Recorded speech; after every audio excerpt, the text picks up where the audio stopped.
Our next workshop is Due Diligence for Startups, preparing for BC examination. Our next speaker is Nadine and Imad. She's the partner at SME Law by Ororus Advisors.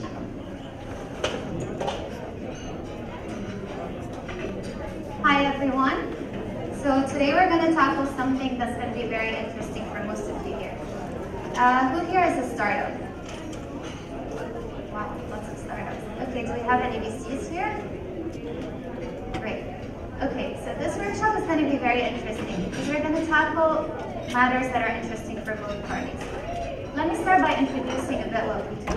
We're SME Law by Ororus Advisors. We're a law firm specialized in startups. We operate here in the UAE, Saudi, and Kuwait. So we're going to start with tackling the subject directly. So a lot of startups come to us and they don't know exactly what to do to prepare for the BCA examination. They're a bit nervous, they don't know what documents to be submitting, and the process can be a bit exhausting. We're going to start with a few basic concepts. We're going to start by defining what a startup is, what a BC is, to be able to take what the players are in this matter. So this is one of the more common definitions for a startup. Does anyone have anything in mind when it comes to startups? What do you consider a startup is? Do you have anyone? Okay, so to break it down, a startup is a company working to solve a problem where the problem is not clear and success is not guaranteed. In Lebanon, we have two common types of corporations under which we find startups. These common types are the limited liability company, or the SARL, and the joint stock company, or the SAL. We're going to tackle both a little bit to be able to advise you on which to go with if you're looking for investment. So starting by the limited liability company, or the SARL, the object is quite large. It can be anything aside from restricted matters. The capital is relatively low. It's 5 million Lebanese pounds, which is the equivalent of around $3,000. The liability of the partners is limited to their contribution in the capital. We have a minimum of 3 partners, and the management is handled by a manager. Moving to the SAL, or the joint stock company, we find that the capital is higher. It's $20,000 in this case. The activity is also quite large. It can undertake larger activities than the SARL. The liability is also limited in this case. The minimum number of partners is the same. Looking at the management of the joint stock company here, we find that at a lower level, we have the General Assembly of Shareholders, where all shareholders are represented. Then we move up, we have a Board of Directors, which is elected by the shareholders.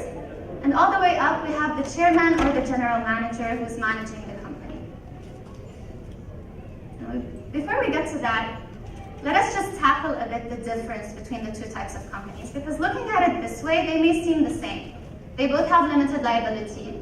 They both have 3 partners, so the difference may not seem huge to you. However, if you're looking for investment, it's also very important to go with an SAL or the joint stock company, because investors usually require that, so that they're able to acquire their shares easily, they can handle the management with you, and this is something we're going to explain later on. Now we're going to tackle a few confusing concepts. So, we're talking about BC examination. But what is a BC? A lot of people come to us and they're confused between BCs, angel investors, accelerators, incubators. At first, they might all sound the same because they help you start up your business, but it's important to know exactly the differences between each type so that when you go into the negotiation, you know exactly who you're speaking to and you know how to handle the matters. So we're going to start with a difference between accelerators and incubators. They kind of sound the same. The main difference is at the level of investment they handle. The accelerator is more involved when it comes to mentoring, when it comes to networking, whereas incubators usually just give you a place to incubate. We also find that accelerators are more prone to acquire shares in your company, and they have a limited cycle. Going to angel investors and VCs. Angel investors are usually individuals who want to invest in corporations or companies, unless they're a pool of angel investors. VCs are a pool money. They're more risk averse because it's one investor that's investing investing their own capital into your startup, and the investment is usually lower than VCs for the same reason. Okay, something interesting to think about is when a startup should start seeking investment. A lot of people are confused as to that. You don't want to start off too early when you don't have a product, when you're just starting out. And you don't want to go into it a bit too late because you might be missing out on the opportunities that you have. So we're going to start by tackling this a little bit. So we have two main schools of thought. Some people think that it's better to go with it pre-launch, and some people think that it's better to go with it post-launch. There isn't really a unanimous opinion on how to handle this matter. It's very different. It differs according to the sector, according to your product, according to your team, according to the need in the market. However, something that everyone seems to agree on is that the best time to seek external investors is when you are established and you have a minimum viable product. A minimum viable product is a product that can get you from A to Z. So your product doesn't have to be fully developed with all the features that you want inside. However, it has to present something to the investors to give them an idea about what you're going to be presenting at a later stage. Now that we kind of spoke about the difference between the VCs, angel investors, accelerators, and incubators, it's going to be interesting for you to think about where you want to get your money from, what they want, how you want to invest this money. So this is a small chart to give you an idea about how to go around it. You might be looking for cash, and you might be looking for support. And this is going to help you determine who to go to and how to engage this. So if you're looking for cash, you might just go for grants like the Kafalat grant that's very popular here, or for crowdfunding. If you're looking for support, you're going to want to go to an accelerator or an incubator because they have programs, they have mentors, and they do a lot of networking for you. If you want both, you're going to have to think about which you want more. Do you want cash more, or do you want the support more? If you're looking for support more than cash, you're going to have to think about the accelerator a bit more because of the mentoring and the networking opportunities they have. If you're looking to focus on cash, you're going to want to think of angel investors and VCs because this is where the focus is going to be. Timing is very, very crucial when it comes to all of this. So, timing when it comes to seeking investment, timing when it comes to launching your product. We've witnessed this with Uber. They launched their product at the exact right time when the market was asking for it. Same for Airbnb. So bear in mind that the timing is crucial to the success of your startup. Now, what's the VC due diligence? Has anyone here been through the process already? Is anyone familiar? Okay, that's good. So we can break it down and explain it before you actually have to go into a meeting with a VC and figure out what it's like. When it comes to VCs, there are two different sectors. There's the legal and there's the financial. And you have to be ready for both because both are going to determine whether or not the VC is going to want to invest in your startup. So we're going to start with the financial. The VC is going to ask you about your traction. Is your product being used? Is your platform being visited? Is anyone acquiring your service? They're going to want to see that because VCs want to make sure that they're investing in a product that will generate revenue at some point in time. Another thing they look at is user and client acquisition.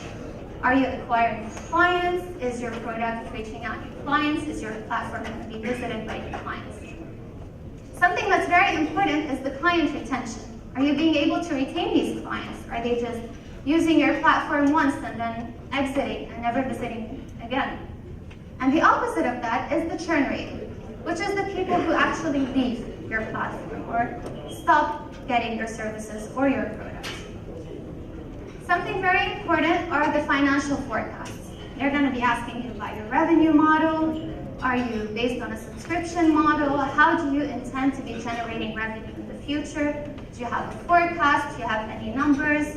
So if you have all of these documents with you, it's very important to lay them out very clearly and show them to the VC for them to invest. We're going to move along to the legal DG, which is going to be our focus now. So we're going to break it down into chapters. The first thing they're going to ask you about are your internal corporate documents. So we were able to explain before the different types of corporations that are being used here. And the documents vary according to the type of corporation.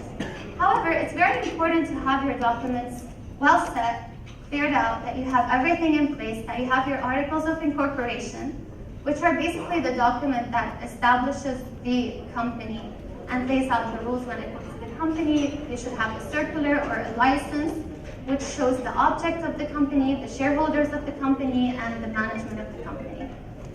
Something very important is the shareholders agreement. A lot of people think that maybe it's okay to go for a company, have your articles, and maybe there's no need for the shareholders agreement. Shareholder agreements are very important because they regulate the relationship between the shareholders in the company. So you're going to find clauses concerning the shareholding in the company. You're going to find something concerning the management of the company. You're going to find something related to IP, something related to reserved matters. The most important thing that VCs try to look into are basically IPs, because they want to make sure that any IP rights, which is something we're going to explain later on, are retained by the company. So let's say you're developing something, and you have a trademark, but the trademark is registered under the name of one of the founders. The VCs are going to want to ask you to register this under the name of the company. So this is something important to bear in mind. Other important things are things like reserved matters, which are things that require unanimous consent or something higher than a normal majority. So, something to bear in mind when it comes to shareholders agreements is that they are not specifically regulated in Lebanon. So there isn't an explicit legal text that says that the shareholder agreement should be entered into between the shareholders, that the enforceability happens in a certain manner. So you're going to want to think of your bylaws or your articles of incorporation, because these are the documents that you can actually take to court should anything happen. These are the documents that prove things. The shareholder agreement is more of an internal document that the shareholders have between each other.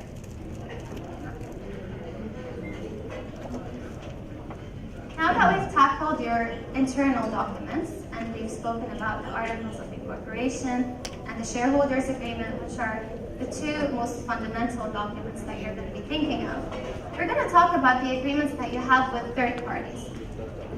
So you might have consultancy agreements with any consultant that you have. You may have service agreements, you may have distribution agreements, and these are agreements that you will have to have regulated. So let's say you have an agreement that displays a specific amount of money. You're going to want it to be registered with the Ministry of Finance. You're going to want everything to be clear in the agreement itself. Another very important type of agreements are NDAs, non-disclosure agreements or confidentiality agreements.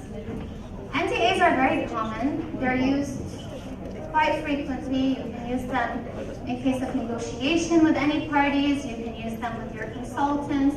You can use them with any party, and you can have NDA clauses in your agreements, which is something you're going to want with your employees to be able to protect your confidential information. Yes. Yes. They would have to be signed by the authorized representative of the company and the other party. So if the other party is a company, the authorized representative as well. If they're a consultant, they would have to sign it themselves. Is there any required to have any kind of official staff? No, Kitab al-Adl is usually for the articles of association of the company. For certain types of assemblies, like extraordinary general assemblies, then you have the stamp duty, which is Rasm al-Tabi al-Mali, which you have on agreements that display amounts. So in this case, you're not really talking about an amount. Nobody is selling a service to someone for a certain amount of money. So you don't really need any kind of stamp. You can just use it right away. But it has to be duly signed by the authorized representatives. Of the company and the other party. So if the other party is a company, the representative of that company. If the other party is an individual, just that. Yes, yes. So it depends on who the party you're signing in with is. Something else to bear in mind is to have your compliance. You have to be compliant with the Ministry of Finance, and you have to be compliant with the National Social Security Fund. The Ministry of Finance basically handles everything related to your taxes, noting that the taxes are very different according to the type of corporation that you have. And the National Social Security Fund is basically comes in play when you're looking to register your employees to give them certain benefits. We're gonna explain these in details a bit more. So for the Ministry of Finance, we have taxes. The most common type of taxes we have here are the income tax. The income tax is different whether it's an individual, like a commerciant, an enterprise, companies, holding companies and offshore companies have their own tax structures because offshore companies don't operate here in Lebanon, and holding companies don't really have operations because they're only allowed to have participation in other companies. So going back to the SAL and the SARL, we're looking now, after the new tax law, at a 17% on net profit.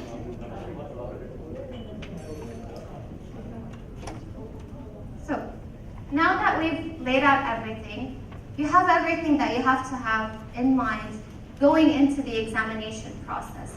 You need to settle your taxes, you need to be registered with the National Security Fund, you need to have your confidentiality agreements and NDAs to protect your confidential information, and you're going to need to have employment contracts with your employees.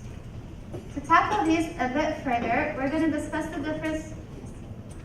How long does this take, preparing all this, the VC for the examination? The entire process. It depends on the VC, but it's usually anywhere between 2 to 4 months.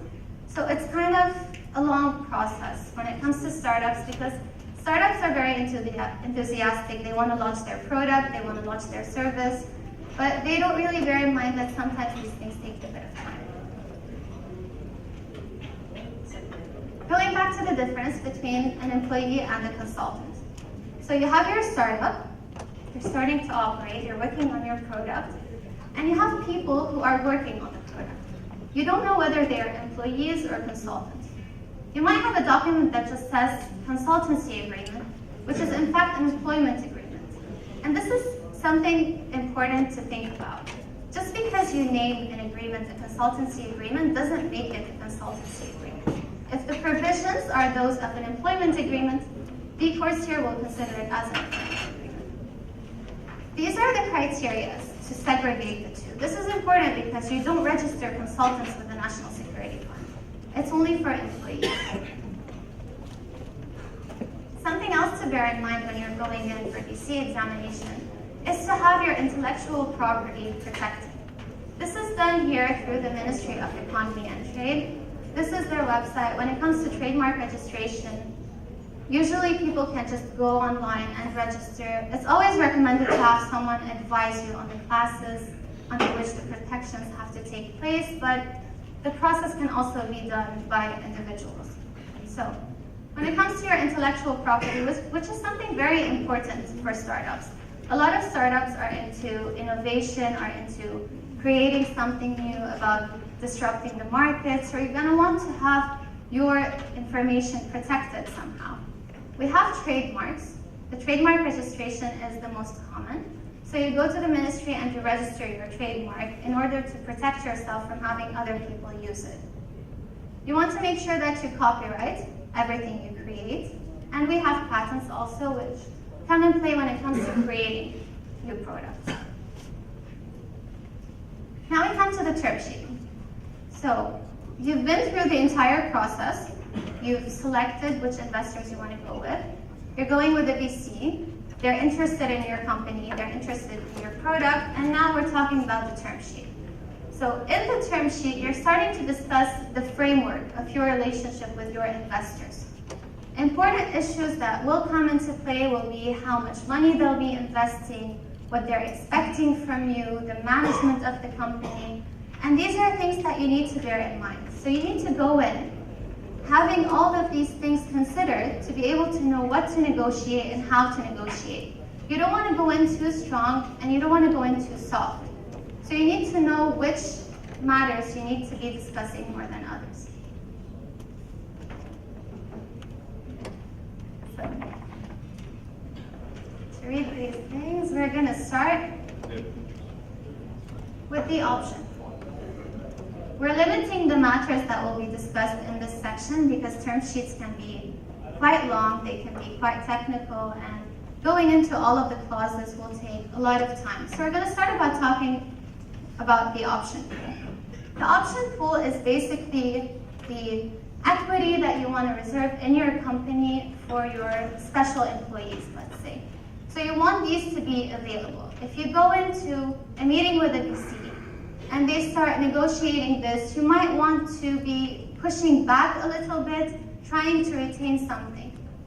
Other things are dividends, liquidation preferences, participation rights, and anti-dilution clauses. We're going to break that down a little bit. So this is common language. So this is common language when it comes to the option. If you look at this language that you would find in a term sheet, usually, we'll see that it says that the company will reserve a certain percentage of the common stock to be given to the officers and employees. In this case, you want to make sure that you have founder-friendly clauses, that your clauses don't contain wording that is too much on the side of the investor, which is the VC in this case. Something else which will be discussed with the VC are the dividends. So VCs are going in, they have preferred shares, and they're going to be getting dividends from these preferred shares. You usually have dividends in terms of percentage. So in this case, let's say they're 8%. Here we're going to look at a founder-friendly clause. So if you want these provisions to be founder-friendly, you're going to be looking for terms like these: non-cumulative and as declared by the board of directors. This is very important. If these clauses are drafted in a way that is more pro-VC, you're going to be finding terms like cumulative or PID. Now we're going to discuss liquidation preferences. So here we have two different clauses that we can examine in order to compare to see which one is more founder-friendly and which one is more investor-friendly. When it comes to the first we're going to start by explaining a bit what the liquidation preferences are. Liquidation preferences are important because in the event of liquidation of your startups, they determine who gets what, basically. So the first one we're going to find is a bit pro-founder. It says that the VC will be able to get back their investment, but they won't be able to get more than that. So you want to avoid clauses that stipulate that they can get both. You don't want the VC to be able to get back their initial investment, but also something prorated to their shareholding in the company, because in this case, you might not have anything left for common shareholders. So this is important when it comes to your negotiations. Okay. You might want to avoid getting diluted. So you're going to find anti-dilution clauses, it's somewhere upwards, which VCs will require. This will help the VCs protect themselves from getting diluted in case another round comes into play. So it's normal for them to go in and start discussing these clauses with you. They might seem a bit alarming at first, but you have to bear in mind that it's also important for the VCs to be able to protect their investment at a certain level. So you might find languages that protect them from another round of investment in case one happens. Something you want to avoid is double dipping, which is something we were discussing earlier, which allows the VC to get back their investment, but also get back something extra prorated to their shareholding.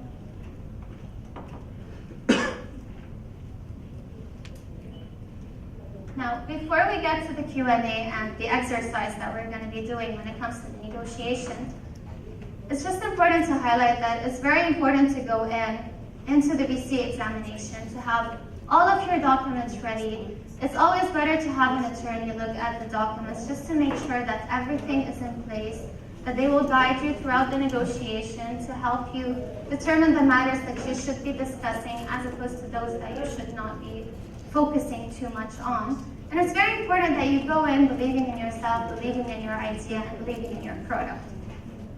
So we're going to take some questions now. But first, we're going to need 2 volunteers. Do we have anyone from a startup who's willing to volunteer? Okay. So we're going to give you this.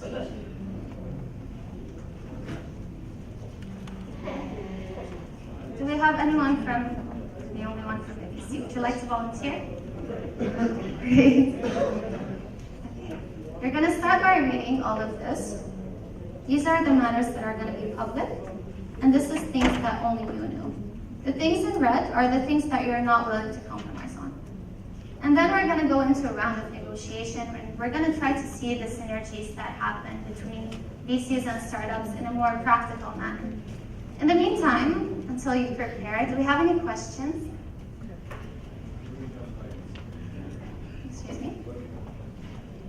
Which ones specifically? You can contact our firm, and we'd be happy to give you extra advice. We have our partners here, so you'll have someone in every field. We have someone in IP, we have someone in banking, someone in M&A. So whatever questions you have, we can take them up after the presentation.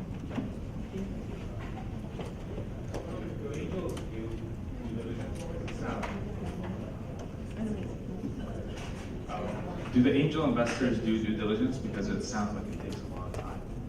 They do the due diligence process as well. It's much more structured when it comes to the VC, but that could also be to your advantage.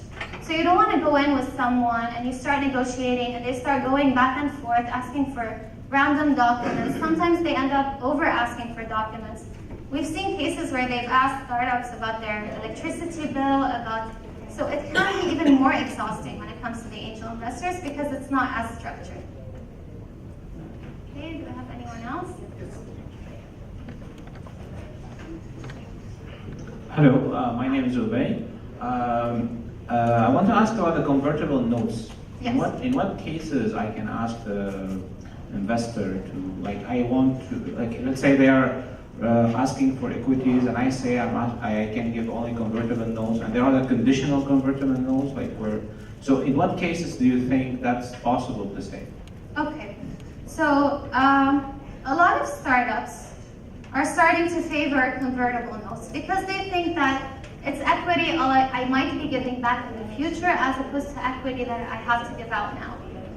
This is both right and wrong at the same time because the convertible note is basically a document which says that in case the debt is not paid out within a certain amount of time, they will be able to convert into equity, and this equity will be held by your company. We've seen also very popular types among startups, something that kind of resembles the convertible note but isn't quite the same. We've seen safe agreements, we've seen KISS templates. They're not very popular here, but they're a bit more popular in the region. Do you have anything specific that you want to know about a convertible note? My question is about in what cases I can. Is it like just personal preferences from the startup, or is it like I mean, from your experience with the investor in the region, is this something that can be discussed, or they usually prefer equities? Because that's how from my experience, I feel like this option is not really put to discussion sometimes. Like they only need equities, not possible. Unless if it's like a very successful startup, then maybe that's a higher position for the startup to ask for. Do you agree with that, or are there cases where maybe investors prefer convertible notes? So, and just to understand about in what cases they can ask for that. Okay. It happens on a very case-by-case basis. So going back to what we were saying earlier about when you should go and start to seek out investment. If you're going in and you don't have anything to leverage, you don't have anything to negotiate, they might not look into the convertible note to start with. If you're looking for liquidity for a short term, you might want to consider the convertible note as opposed to giving out the equity right away. So it depends exactly on what you're looking for, where you stand, how developed your product is, how the interaction is happening with your product, and what the VC is willing to offer as well. Hi, sorry. I work for VentureSource. We met before. So my question, to answer your question, I like the question. So usually convertible note is an instrument. It's different from Series A, where it's more into equity. The beauty of convertible note, it's really hard to determine valuation at the early stage. So a convertible note comes easier for investors to, it will be discounted at 20%, it will transfer at certain time. Speaking about SAFE, and I think KISS from 500 startups, it's a good, another instrument. It's easier to convert at certain points, so it's easier than convertible notes. How it will convert, when it will convert. But usually it's becoming more and more used in the region as convertible note. Thank you. Thank you.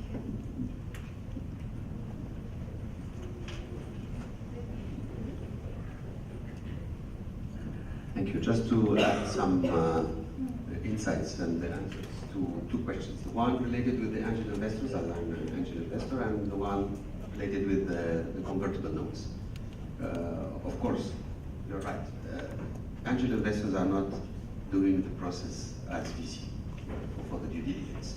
We are more focusing on the people, on the team, and on the risk points, and how to provide additional skills to the team. So an angel investor is basically interested by the business and by the market. So he's not in the same, let's say, objective position of the VC, he's in a subjective position. And that's why we go first, usually we recommend to go through angel investors first before getting to the level of VCs. This is the first one. Regarding the convertible notes, it's in fact it's an artifact to valorize, or to evaluate the startup without doing, let's say, an asset or without speculating on the asset officially. For instance, I don't know if in Lebanon, but in Tunisia, you cannot make speculation on the asset without going to the court. You need expertise, and you need to go to the court to avoid the virtual scale-up of the asset. So it's way we agree that you have, okay, we do what you call the raisonnement par défaut. Okay, let's consider your startup worth $1 million. You only have $10,000. We would like to bring you the remaining amount to invest, and we cannot take 90% of the stake. So we just use the convertible notes to not have to dilute the founders. That's one of the purposes. Thank you.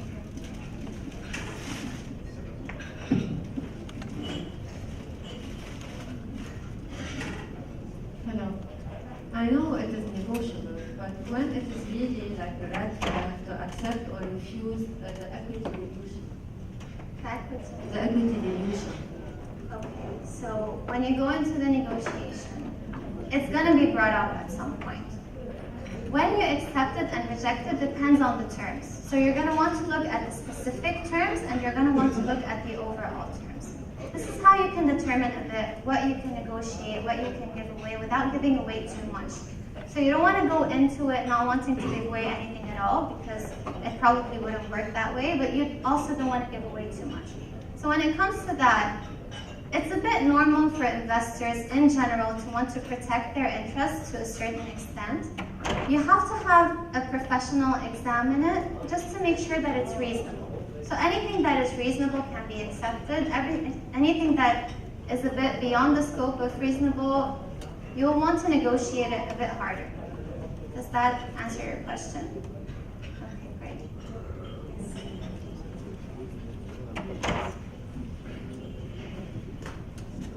Hi, I have a couple of questions. First one is that what amount of capital do startups usually ask for? Is it related to the cash flow if it comes positive in the future? And to what period should they expect to ask money for? I mean, is it for the next, let's say, 2 years, 1 year? How much would the VC fund until the cash flow turns positive? And based on what do they assess a company? I mean, the valuation, is it based on the forecast for the 5 next years regarding its cash flow or its returns? And what kind of return do VCs expect? Okay.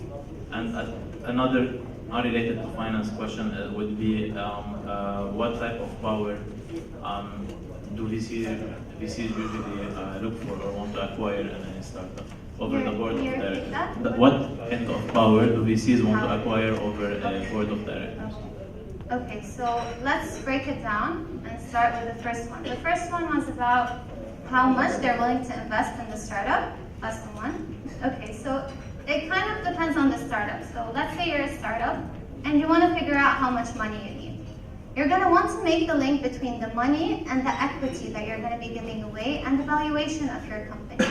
You're going to have a list of your needs. So let's say you need X amount of cash for X amount of time and runway. You're going to want to calculate that. This is going to come into play when you go out and you start seeking investors. You have to have this clear in a way for you to understand and for them to understand as well. An exact amount, we don't really have an exact amount. It depends on the product, it depends on the market. It also depends on the VC a little bit, how much they're willing to invest, how much they usually invest in startups, and this is kind of on a case-by-case basis. I meant, like, for example, if you're working on a startup and then after 3 years you have some business development plans, Yes. that might raise the cost. Yes. Or the VC might be a bit conservative and tell you, okay, I'll contribute for that at a certain stage, and then we'll see about it later on. Yes. So, Yes, it's normal to have rounds of investment. So they could go into it at a first round for a certain amount of money.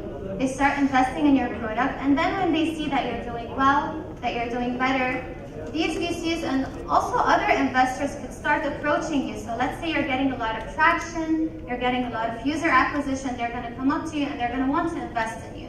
So it depends on what you're generating. At a first stage, it's just going to be figures, it's going to be projections. So what your model is like, they look into the model. As we were talking about, they look at the team a lot. If you start generating that revenue at a certain point in time, they're going to want to be more interested to invest in you because they're going to see the potential. So it's going to happen on rounds of investment. okay, and is regarding the valuation, how do you assess? How you evaluate the company. Yeah. Okay. So this depends on the stage that you're at. If you're still at the idea stage and you have just an idea and you don't have anything in play, you're going to want to have a valuation that would be a reasonable one, projecting the forecasts and translating that a little bit. If you're at a more advanced stage, you can start relying on actual documents to come up with your valuation. And it also depends on previous investments that you got. So this is very important, and the negotiations are very important because they will affect your valuation in the future as well, not just for the round that you're in. Does that answer it? What's unclear to you? That's not unclear, but like usually when you assess a company, they say that for the next 5 years, it's supposed to make X amount of revenue. So the value of the company is based on that projection or speculation. Does it apply in startups or in what stage? Not quite, because you see, you're thinking of a normal corporation that has a very structured setup. They have a very clear revenue model. They have very clear forecasts. They have financial statements for years and years back. So it's going to be easier to project and kind of like reach a specific number, or at least a specific range. With startups, it's a bit more flexible because you might still be at an early stage. You might not start executing your product right away. So this is why it's a bit variable. You can't really look into it the same as any well-established corporation. Sometimes they compare you to other startups in the same field at the same time. So that's at least what we comparable. Do you have anything else? Okay. Yes. Yes.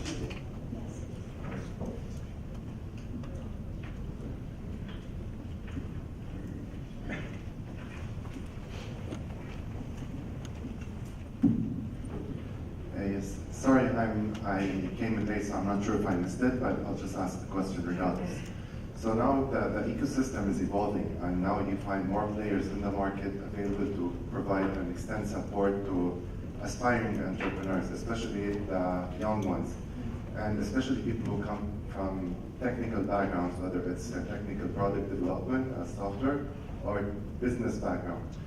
But when it comes to actually looking for an advice on where to go and where to find the best advice, it's kind of a little bit, you have to go ask here and there and then try to find your way around before you reach the answers, for example, on legal advice, on investment advice. I'm sure there are angel investors, VCs, ecosystems that support this, but still to an extent, it's a little bit tough for people who are setting foot into this ecosystem to find their way around. Is there any advice on that? Yes, of course they should come to us. And that's what everybody else says, unfortunately. So. No, let me explain it to you a little bit. We went through it at the very beginning of the slides. We were explaining a bit what we do. So we're a law firm that's specialized in startups and SMEs. And this is very important because usually what happens, and we've seen this with a lot of clients that come to us, they went to, let's say they wanted legal advice. They look up the best law firms, they go to one of the top tier law firms, a very big law firm, and they sit, and they don't feel that they have this energy, they don't really click. Like the attorneys aren't able to understand them, they're not feeling comfortable with the advice that they're getting. So what we're offering is something very specialized, very technical, and we also understand the business approach. So we don't want to be hindering your negotiations as well. If you want, after the session, I can explain to you a bit more. Maybe you can explain to me what you're looking for specifically, and we can talk about that. How much would such advice cost? It depends on the startup. We have startup packages, bearing in mind that a startup doesn't necessarily have the funds that a normal company has to pay. So this is something that we bear in mind, and we try to support our startups as much as we can. Just figures, we don't really have, we have packages that we can give out later, and I'd be happy to give you one. But we also have customized packages according to the startup, what they need. We don't want to give them a larger package than they actually need because they'd be wanting to keep the money. So it kind of depends, and I'd be happy to share the packages with you. Do you provide services for a share? Excuse me? Do you provide services for a... Do you provide... In certain cases, but it's... Yes. Do you provide services for a share or equity, or do you go into the project if it's promising at a certain stage as a partner, let's say, in a way? We've considered that in very exceptional cases. This is something we look into, in a more detailed approach. We really have to know everything related, kind of like the vetting process we were talking about earlier. So it's a possibility. It depends on the discussions that we have with the startup, the team, and what they have to offer and their potential as well. Hi. Is it a must to create the company before getting into VC and investment, or is it okay to wait till we get in touch and we find an investor to create the company based on exactly what we need? Okay. So generally, if you don't have a company and you just have an idea and a team, so it's you and your co-founders and everyone has their thing going on, you might want to consider an accelerator more because they would help you with the mentoring, they would help you with giving you a bit of cash, setting you up. They would set up the company for you in certain cases. So you have the structure. When it comes to VCs, you're looking at an investment that's a bit larger. So generally, in most cases, they will ask for your corporate documents. They will want to see a company that's been running. Hello, Roland Prince from Opus. From your experience with startups, what are the most common valuation models that you have encountered when evaluating a certain startup? When it comes to evaluating certain startups, well, it kind of depends on the fields that the startups are operating under. So according to the field, the valuation model would be determined. So it's not the same in every field. So for tech companies, it's a certain model. For other companies, excuse me? The most common one. There isn't really, it's kind of like according to the specific sector that you're looking at. If you want, if you have something specific in mind, we can also discuss that afterwards, and you can tell me exactly what you're talking about, and I'll tell you what's the most common type in this situation. We mostly see comparables in terms of valuation models that faces comparables. So that's the valuation model. So they compare the company in its stage to companies in similar stage and similar sectors that did actual rounds. So it's very hard to find another startup that's in the same context, same market environment, etc., etc., etc. For instance, if you have a startup in the same business in Europe, it's totally different. You have to need very true. the ecosystem is different, the market is different. I don't know how much benchmark can rely on. Your job is not easy, my friend. Some angel investors actually we've seen that use the future discounted cash flow model. So yeah, and as Abdulrahman said, a lot compared to the industries, to other startup that looks like your model. So, and in general, there is no specific valuation method, but we've seen those two mainly. And I just wanted to add that Ororus advisors and SME will be exhibiting tomorrow, so you can pass by our booth for any further questions, and you can take out the brochures as well.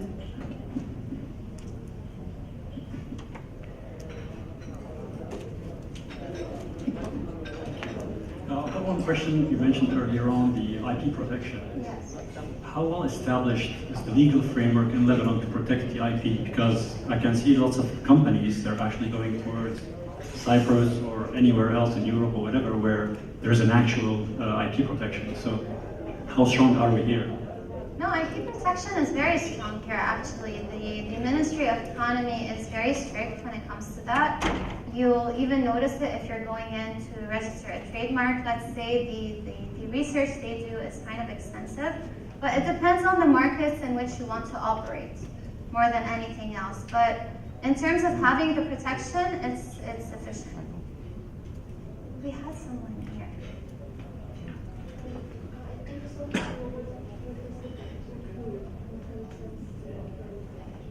Okay, so the packages, we have different types of packages according to the startup's needs.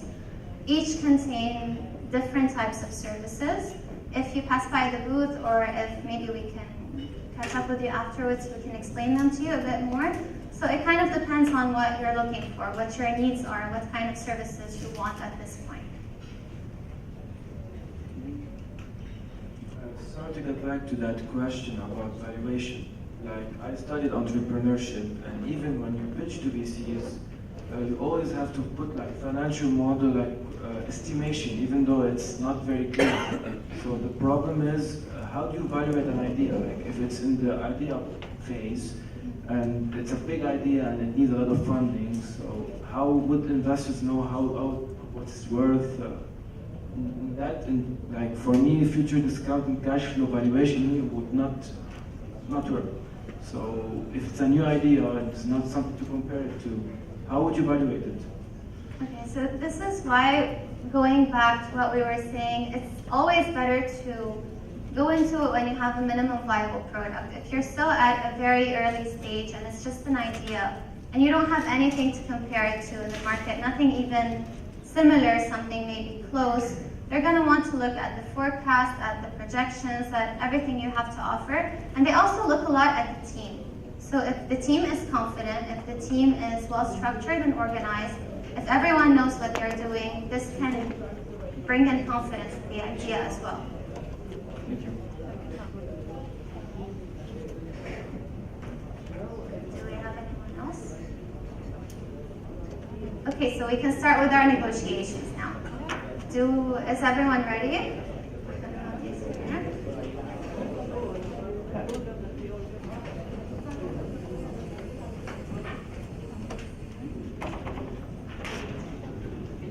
No, what we're going to do is that, so we've spoken about this earlier. We're going to talk about this. Each one of you is going to say what the profile is. And then you're not going to talk about anything else. when it comes But to the rest. everyone is aware about the case? No. Each one of you will be talking about the profile. So the startup will talk about the startup's profile, and the VC about the profile, and then we'll start the negotiations. Thank you.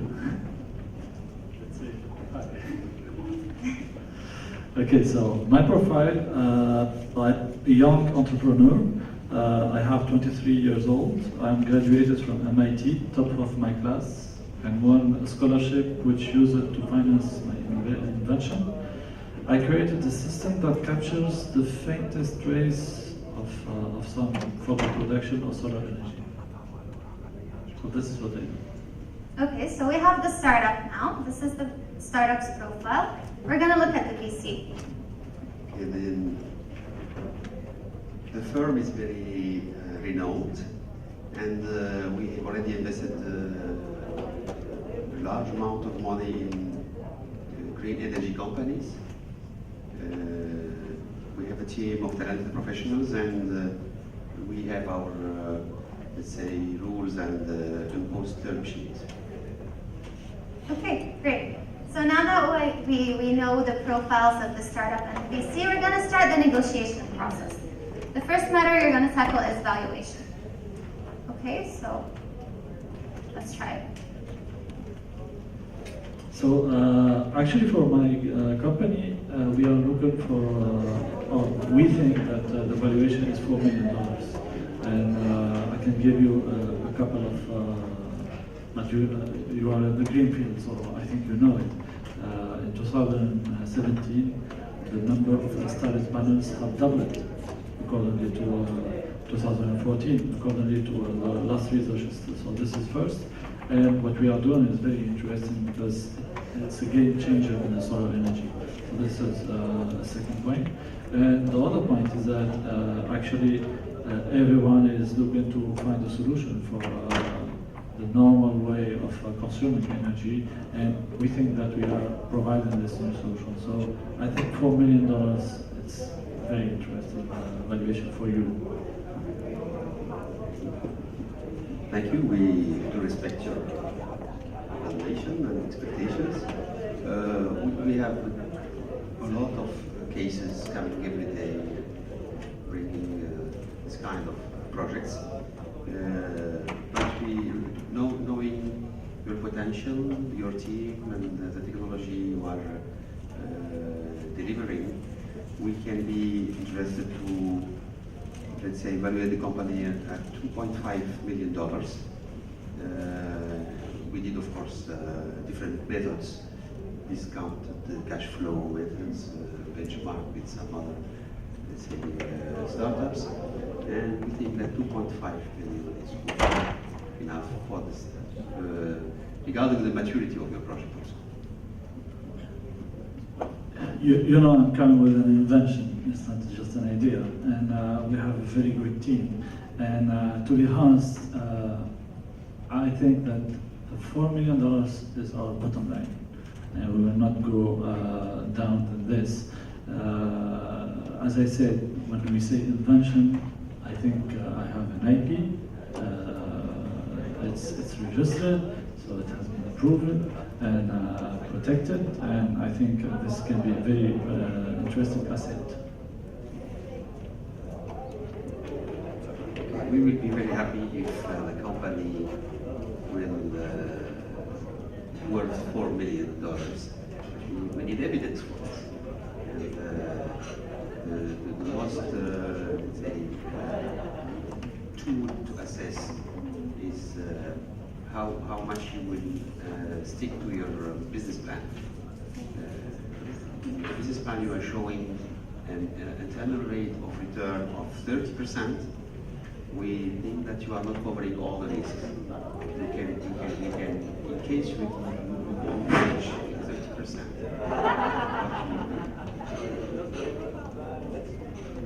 So 30% is because I don't have it here. It's yours or? Okay, can you repeat that? Okay. Okay. So now you're starting to negotiate more. That's good. That's better. It means you have good chemistry. Okay. Well. Have you agreed on the valuation? An assumption that you Yeah, but we are not speaking about 30%. It's more than this, much more than this.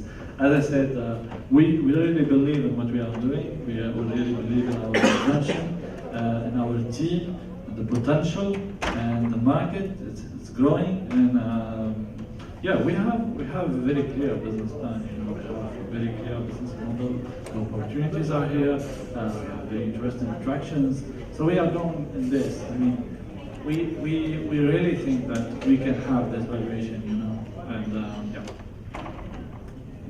In fact, let's ask the right question. How much money do you need to reach the market? This is the question. Because the valuation is about the equity. How much stake you give against the 2.5 million. But now, the true question, the decisive question, is how much money you need to reach the first moment of truth and the second moment of truth. This is very important. This is something you're going to be asked a lot when you actually go into the examination. Well, I should have my pitch ready. I can use my pitch to answer your questions. Yes, well, let me say we will need like $1 million to reach a break-even in mid, let's say, September 2019. And we think that we can have a return on investment by 2022 of 300%. So now we can do the reverse thinking, which is another way also to validate the valuation of your valuation. If the company today worth 2.5, you will start generating cash or reaching, sorry, the break-even in 6 months, 1 year and a half, sorry, 1 year and a half, so, and you need 1 million. In fact, the churn rate is 1 million over 18 months. This is what I will use to reach my break-even, and I will keep to a part of it to accelerate and to reach an ROI of 300% by 2022. And how much money you will bring or you will put in the table from your side? I already put my scholarship, I won a scholarship to get the invention, and I bring the invention. The point is, if you have any problem, and if your assumptions are not validated, you will not lose your scholarship. You will lose our money. Well, let me answer by two really very important points. The first one, when I say scholarship and when I say invention, it's a huge amount of money because there's a lot of time, there's a lot of effort, and all this is money. I decided to invest in this invention to make it valuable, to make it interesting. So it's not true when we say that I haven't invested money. I already invested a lot of money. So this is first. The second one, I really believe in what I'm doing, and I don't think that we will fail, and we will not fail because we decided to go on. So I'm not thinking about this issue. That's why we are ready to give you $1 million, but we need 35% of the stake in equity. Okay, so I am offering 25, which is very great. So we started looking at the discussions for the valuation. We had important questions being asked about the time that you're needing to launch your product, the money you had on the table. These are things that are asked frequently. So you can move on to something else and try to come back to that later. In fact, just for the audience, 1 million against 35%, so you have the valuation. directly you have the valuation. It's multiplied by 3 million. Okay, he's asking 4.5. I give a good 35% is our proposal. And this is also our usually the minimum of stake we take in the company. And in addition to that, we need also 3 seats in board as board members in your board. Do you know that the board, there is 3 seats in the board? No, actually, in my paper there is 3 seats. So yeah, you are asking to take them all, right? So you decide. You decide whatever you want. Thank you very much. So let's be really fair about this. I take one, you take one, and we give a seat to a neutral person, another person, and we decide both about that person. It's really fair. You are protected, and you have the same voice than me. Okay. So. Do you agree to that? Do you agree? No, I have to agree to this suggestion. Having one board seat for you, one for him, and having an independent third party. Yeah, the idea is seats good. The independent board member should be, of course, discussed between the 2 parties. We agree on the 2 seats for us, and the third one, okay, very good. But now, the strategy should also in the hands of the board members. And who would be the executive team? We would like to separate for the governance reason. I want to have a board team and executive. Okay, so you would like to separate the chair of the board and the executive director. Sorry, we cannot hear. Yeah, you can raise your voice. Okay. This is about the governance. It's very important to separate the strategy and the execution of the strategy. So usually, it's not a good idea to put the founder as a board member. Okay. At least he can be a board member, but not the chairman, the chair of the board. This is the condition. And we agree on the composition you proposed. Well, we already agreed about the board composition. So you see, we are very positive and open, and we give very good suggestions. So concerning the executive or the chairman, I really there is no problem about this. But to be honest, at the beginning, we need to have the same vision. We need to have the same experience. We need to live what we live. To be able to take the right decisions. So we can start with the chairman from our team, and then if we find better profile, there's no problem about giving him the opportunity to conduct the business. Yeah, thank you. We appreciate the collaboration with you. Of course, the strategy formulation should be in good hands. This is helping to make a business plan, to execute a properly business plan. Now we have also to think about how to protect the asset of the company. And the main asset of the company is your, as you said, your IP, your intellectual property. So you have to sign an agreement at the beginning that you are transferring your IP, all the rights around of the IP to the company. Do you agree to that? Well,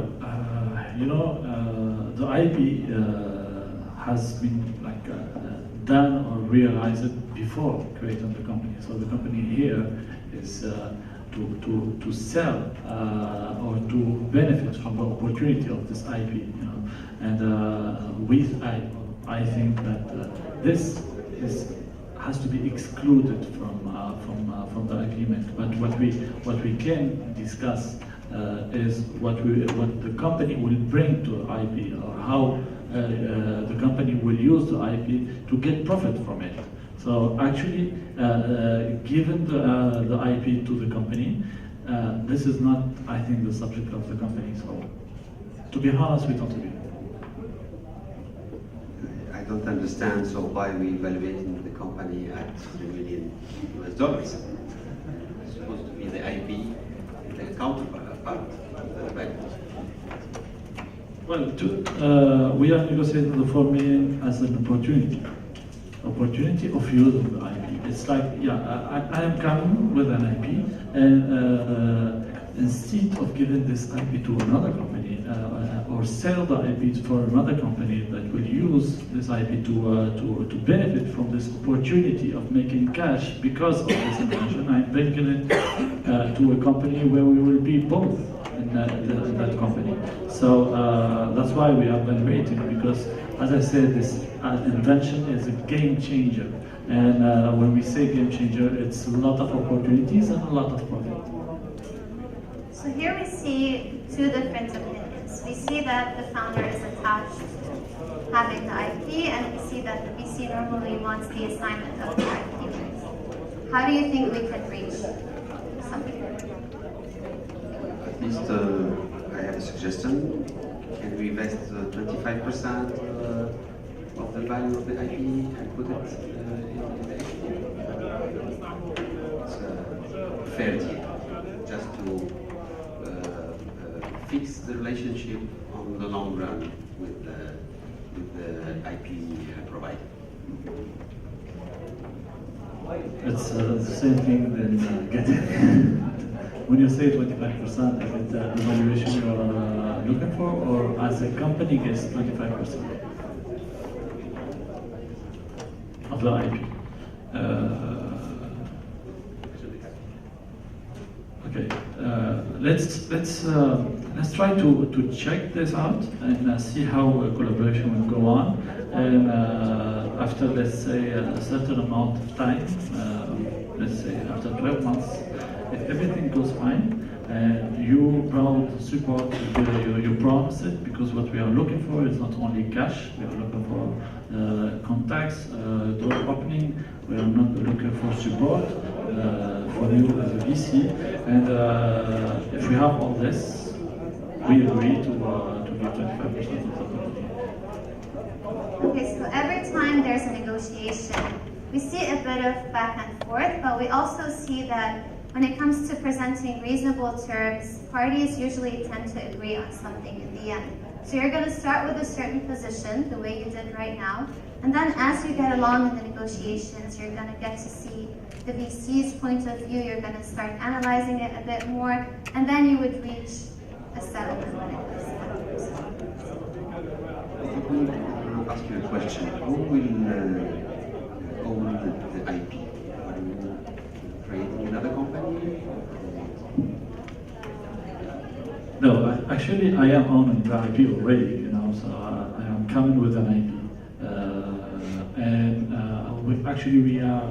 We need money and cash and support to benefit from the opportunity. And this cash and support is offered to the company that we want to make with you as a VC. So, and we will work full time on this. So actually, we don't have no time, neither the time nor the interest in creating another company.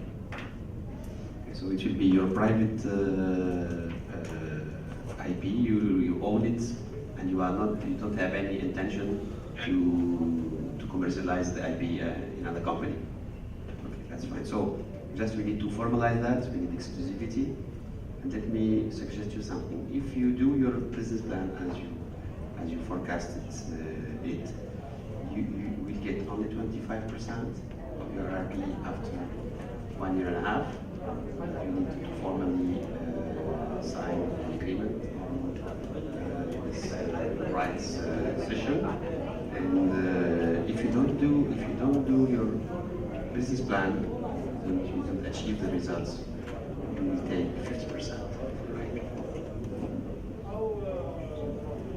There's two parts here. The first one is the exclusivity. There is no exclusivity until we sell the 25%. Otherwise, if we speak about exclusivity, which means it means 100%. So no exclusivity. And 25% if we reach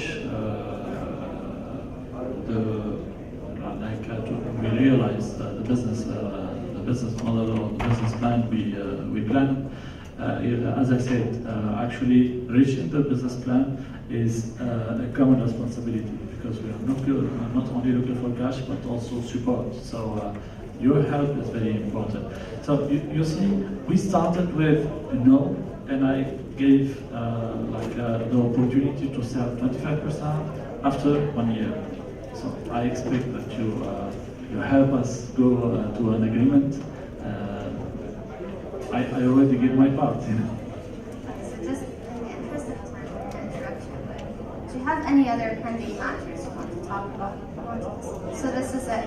So it's come to the point. It's a deal? No, there's no deal.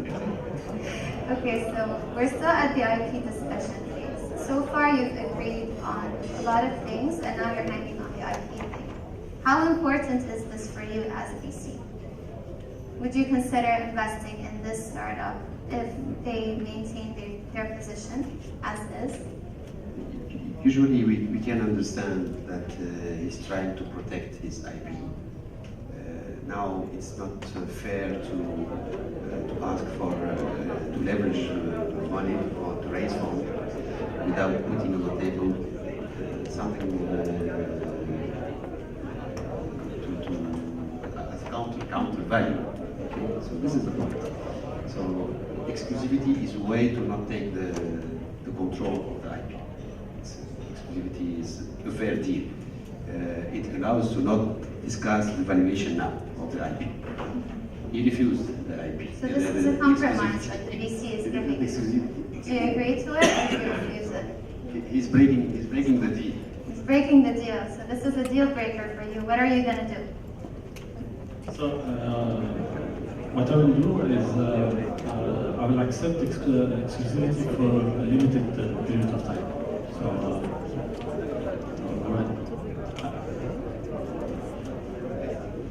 yeah, but we can link this to the 12 months that I proposed, which means that exclusivity for 12 months.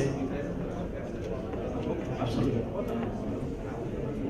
That's right. So now you have a full agreement on everything. So would you invest in the startup now? After signing the document. Okay, great. Thank you.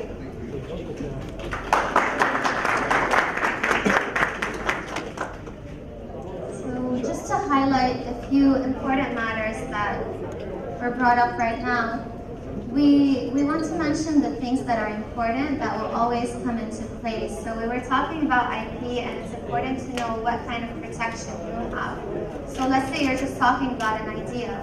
You don't really have an IP that protects that. You would have to have something a bit more developed than that. Something else that they said that was interesting as well, they were talking about the management of the company. So we see a bit of back and forth when it comes to the management, and then they agreed on having one board seat for the VC, one for the founder, and one independent, which sounds reasonable for both parties for the company to grow. So do you have any other questions after this exercise? Okay, thank you. So we're going to be here. We have our booth here. If you have any questions, my partner is here as well, so feel free to ask. Thank you. Thank you, Nadine. As Nadine mentioned, tomorrow they will have a booth at the exhibition area. Please, whoever would like to have a copy of the presentation, come have my business card and send me an email and we will reply to you. Thank you.